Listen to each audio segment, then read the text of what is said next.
ایک وقت ایسا آیا کہ اللہ تعالیٰ نے حضرت ابراہیم کو بہت زیادہ مال عطا فرمایا.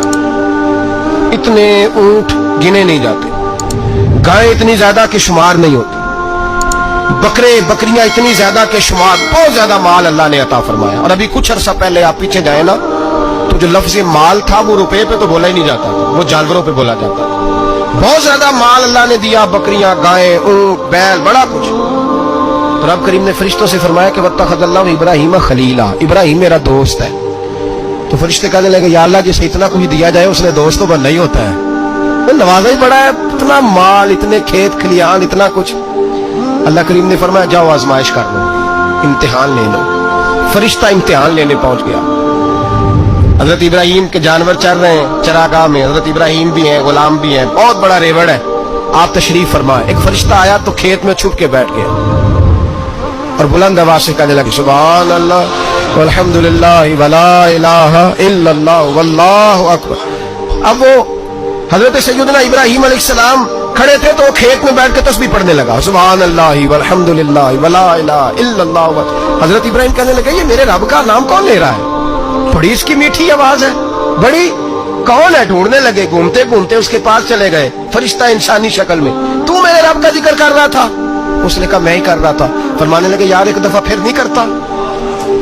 تو کہنے لگا ابراہیم پہلے تو میں اپنی مرضی سے کر رہا تھا، تو کہتا ہے تو پیسے لگیں گے، پیسے ہے تو کر دیتا ہوں. حضرت ابراہیم کہنے لگے بول تو کیا لے گا؟ میرے اللہ کا ذکر سنانے کا کیا لے گا؟ کہنے لگا جتنی بکریاں آپ چرا رہے ہیں ساری دے دے تو میں اللہ کا ذکر سنا دیتا ہوں. آپ نے فرمایا بس جا تیری ساری ہوئی میرے رب کا ذکر سنا. اور پھر شروع ہو گیا سبحان اللہ الحمدللہ ولا الہ الا اللہ واللہ اکبر.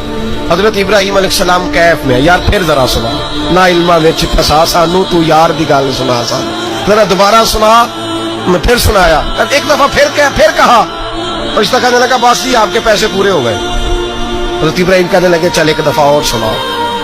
کہنے لگا پیسے لگیں گے. تو کیا لے گا؟ کہنے لگا گائیں بھینسیں ساری میری. فرمایا بس یار اتنی قیمت، تو سنا صحیح، سارا کچھ ہی تیرا.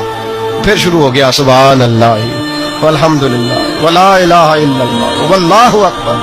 گائیں دے دی، بھینسیں دے دی، وہ ذکر سناتا ہے. حضرت ابراہیم کبھی مچلتے ہیں، کبھی روتے ہیں، کبھی آہیں بھرتے ہیں. تو میرے رب کا نام لے رہا ہے، ذرا پھر سے لے. کیف جاری ہے. کہنے لگا بس بھائی. حضرت ابراہیم فرمانے لگے تو اور لے لے جو لینا ہے، مجھے ذکر سنا. اس نے کہا ابراہیم بکریاں میں لے چکا، گائے بھینسیں میں لے چکا، اونٹ رہ گئے، سارے لے لوں گا پھر ذکر سناؤں گا. فرمایا جا تیرا ہوا تو ذکر سناتا رہ، میں دیتا ہوں. دے دیا. کچھ دیر ذکر کیا تو اب خاموش ہو گیا. حضرت ابراہیم خلیل اللہ علیہ السلام فرمانے لگے ذکر سنا.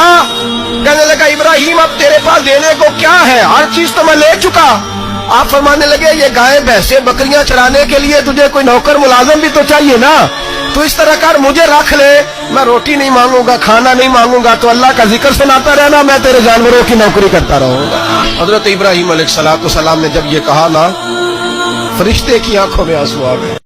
نبی پاک صلی اللہ علیہ وسلم نے نا 4 رکعتوں والی نماز پڑھائی تو 2 رکعتوں پہ سلام بھیج دیا. صحابہ خاموش ہو سارے، چپ، ہم نہیں بولتے. ایک صحابی تھے، ان کا نام تھا حضرت ذوالجدین رضی اللہ عنہ. ان کے ہاتھ ذرا لمبے تھے. تو ایک دن حضور نے فرمایا یا ذوالجدین، اور لمبے ہاتھوں والے. تو پوچھتا آپ کا نام کیا ہے؟ تو کہتے نام وہی ہے جو نبی پاک نے رکھ دیا. 2 ہاتھوں والے نام پڑ گیا. باقی سارے لوگ خاموش بیٹھے، کوئی نہیں بولا. یہ ذرا سادے آدمی تھے، بولے لیکن بڑے ادب اداب کا خیال رکھ کے بولے. اٹھے، بات ساری اللہ کریم پہ ڈال دی. کہنے لگے یا رسول اللہ، اللہ نے نماز چھوٹی کر دی ہے یا اللہ نے آپ کو بلا دیا ہے؟ تو حضور فرمانے لگے کیا ہو گیا ہے؟ حضور مجھے لگتا ہے آپ نے 2 رکعتیں پڑھائی ہیں. نبی پاک نے فرمایا کیوں بھی ابو بکر کتنی پڑھائی ہیں؟ عرض کی حضور مجھے کوئی نہیں پتا، میں تو پڑھنے آیا ہوں، کو رکھتے کتنی تھوڑی ہے، جتنی پڑھاؤ گے چپ کر کے پڑھ لیں گے. ایک بابا جی بولے، کہنے لگے نماز پڑھا کے میں تیمل ویکھا، مینوں کعبہ بھول گیا آئی، بھول گئیاں نہیں سب صوم صلاتاں، ایک کو یار دا فکر پہ آئی.